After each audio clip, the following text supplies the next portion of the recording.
Alice's Adventures in Wonderland by Lewis Carroll. Chapter 2. The Pool of Tears.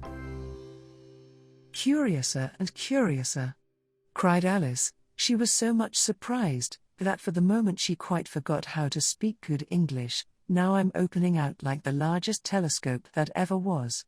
Goodbye, feet." For when she looked down at her feet, they seemed to be almost out of sight, they were getting so far off. "Oh, my poor little feet, I wonder who will put on your shoes and stockings for you now, dears? I'm sure I shan't be able. I shall be a great deal too far off to trouble myself about you. You must manage the best way you can, but I must be kind to them," thought Alice, "or perhaps they won't walk the way I want to go. Let me see, I'll give them a new pair of boots every Christmas." And she went on planning to herself how she would manage it. "They must go by the carrier," she thought, "and how funny it'll seem, sending presents to one's own feet. And how odd the directions will look. Alice's right foot, Esquire, hearthrug, near the fender, with Alice's love. Oh dear, what nonsense I'm talking." Just then her head struck against the roof of the hall. In fact, she was now more than 9 feet high, and she at once took up the little golden key and hurried off to the garden door. Poor Alice! It was as much as she could do, lying down on one side, to look through into the garden with one eye, but to get through was more hopeless than ever. She sat down and began to cry again. "You ought to be ashamed of yourself," said Alice. "A great girl like you," she might well say this, "to go on crying in this way. Stop this moment, I tell you." But she went on all the same, shedding gallons of tears, until there was a large pool all round her, about 4 inches deep and reaching half down the hall. After a time she heard a little pattering of feet in the distance, and she hastily dried her eyes to see what was coming. It was the White Rabbit returning, splendidly dressed, with a pair of white kid gloves in one hand and a large fan in the other. He came trotting along in a great hurry, muttering to himself as he came, "Oh, the Duchess, the Duchess! Oh, won't she be savage if I've kept her waiting?" Alice felt so desperate that she was ready to ask help of anyone, so, when the rabbit came near her, she began, in a low, timid voice, "If you please, sir." The rabbit started violently, dropped the white kid gloves and the fan, and scurried away into the darkness as hard as he could go. Alice took up the fan and gloves, and, as the hall was very hot, she kept fanning herself all the time she went on talking. "Dear, dear. How queer everything is today. And yesterday things went on just as usual. I wonder if I've been changed in the night. Let me think, was I the same when I got up this morning? I almost think I can remember feeling a little different. But if I'm not the same, the next question is, who in the world am I? Ah, that's the great puzzle." And she began thinking over all the children she knew that were of the same age as herself, to see if she could have been changed for any of them. "I'm sure I'm not Ada," she said, "for her hair goes in such long ringlets, and mine doesn't go in ringlets at all, and I'm sure I can't be Mabel, for I know all sorts of things, and she, oh, she knows such a very little. Besides, she's she, and I'm I, and, oh dear, how puzzling it all is. I'll try if I know all the things I used to know. Let me see, 4 times 5 is 12, and 4 times 6 is 13, and 4 times 7 is, oh dear. I shall never get to 20 at that rate. However, the multiplication table doesn't signify. Let's try geography. London is the capital of Paris, and Paris is the capital of Rome, and Rome, no, that's all wrong, I'm certain. I must have been changed for Mabel. I'll try and say how doth the little," and she crossed her hands on her lap as if she were saying lessons, and began to repeat it, but her voice sounded hoarse and strange, and the words did not come the same as they used to do. "How doth the little crocodile improve his shining tail, and pour the waters of the Nile at every golden scale? How cheerfully he seems to grin, how neatly spread his claws, and welcome little fishes in with gently smiling jaws. "I'm sure those are not the right words," said poor Alice, and her eyes filled with tears again as she went on. "I must be Mabel after all, and I shall have to go and live in that poky little house, and have next to no toys to play with, and oh, ever so many lessons to learn. No, I've made up my mind about it. If I'm Mabel, I'll stay down here. It'll be no use their putting their heads down and saying come up again, dear. I shall only look up and say who am I then? Tell me that first, and then, if I like being that person, I'll come up, if not, I'll stay down here till I'm somebody else, but, oh dear," cried Alice, with a sudden burst of tears, "I do wish they would put their heads down. I am so very tired of being all alone here."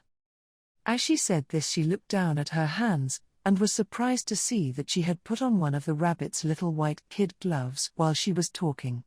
"How can I have done that?" she thought. "I must be growing small again." She got up and went to the table to measure herself by it, and found that, as nearly as she could guess, she was now about 2 feet high, and was going on shrinking rapidly. She soon found out that the cause of this was the fan she was holding, and she dropped it hastily, just in time to avoid shrinking away altogether. "That was a narrow escape," said Alice, a good deal frightened at the sudden change, but very glad to find herself still in existence. "And now for the garden." And she ran with all speed back to the little door, but, alas, the little door was shut again, and the little golden key was lying on the glass table as before. "And things are worse than ever," thought the poor child, "for I never was so small as this before, never. And I declare it's too bad, that it is." As she said these words her foot slipped, and in another moment, splash! She was up to her chin in salt water. Her first idea was that she had somehow fallen into the sea, and in that case I can go back by railway, she said to herself. Alice had been to the seaside once in her life, and had come to the general conclusion that wherever you go to on the English coast you find a number of bathing machines in the sea, some children digging in the sand with wooden spades, then a row of lodging houses, and behind them a railway station. However, she soon made out that she was in the pool of tears which she had wept when she was 9 feet high. "I wish I hadn't cried so much," said Alice, as she swam about, trying to find her way out. "I shall be punished for it now, I suppose, by being drowned in my own tears. That will be a queer thing, to be sure. However, everything is queer today." Just then she heard something splashing about in the pool a little way off, and she swam nearer to make out what it was. At first she thought it must be a walrus or hippopotamus, but then she remembered how small she was now, and she soon made out that it was only a mouse that had slipped in like herself. Would it be of any use, now, thought Alice, to speak to this mouse? Everything is so out of the way down here, that I should think very likely it can talk. At any rate, there's no harm in trying. So she began, "Oh mouse, do you know the way out of this pool? I am very tired of swimming about here, oh mouse."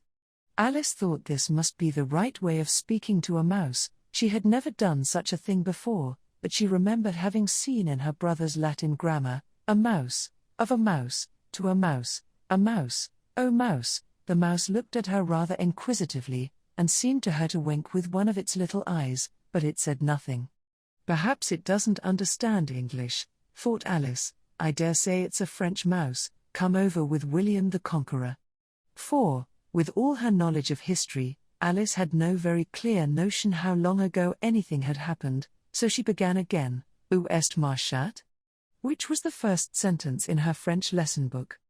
The mouse gave a sudden leap out of the water, and seemed to quiver all over with fright. "Oh, I beg your pardon," cried Alice hastily, afraid that she had hurt the poor animal's feelings. "I quite forgot you didn't like cats." "Not like cats?" cried the mouse, in a shrill, passionate voice. "Would you like cats if you were me?" "Well, perhaps not," said Alice in a soothing tone. "Don't be angry about it. And yet I wish I could show you our cat Dinah. I think you'd take a fancy to cats if you could only see her. She is such a dear quiet thing," Alice went on, half to herself, as she swam lazily about in the pool, and she sits purring so nicely by the fire, licking her paws and washing her face, and she is such a nice soft thing to nurse, and she's such a capital one for catching mice. Oh, I beg your pardon," cried Alice again, for this time the mouse was bristling all over, and she felt certain it must be really offended. "We won't talk about her any more if you'd rather not." "We indeed," cried the mouse, who was trembling down to the end of his tail. "As if I would talk on such a subject. Our family always hated cats, nasty, low, vulgar things. Don't let me hear the name again." "I won't indeed," said Alice, in a great hurry to change the subject of conversation. Are you fond of dogs?" The mouse did not answer, so Alice went on eagerly, "There is such a nice little dog near our house I should like to show you. A little bright-eyed terrier, you know, with such long curly brown hair. And it'll fetch things when you throw them, and it'll sit up and beg for its dinner, and all sorts of things, I can't remember half of them, and it belongs to a farmer, you know, and he says it's so useful, it's worth £100. He says it kills all the rats and, oh dear," cried Alice in a sorrowful tone, "I'm afraid I've offended it again." For the mouse was swimming away from her as hard as it could go, and making quite a commotion in the pool as it went. So she called softly after it, "Mouse dear, do come back again, and we won't talk about cats or dogs either, if you don't like them."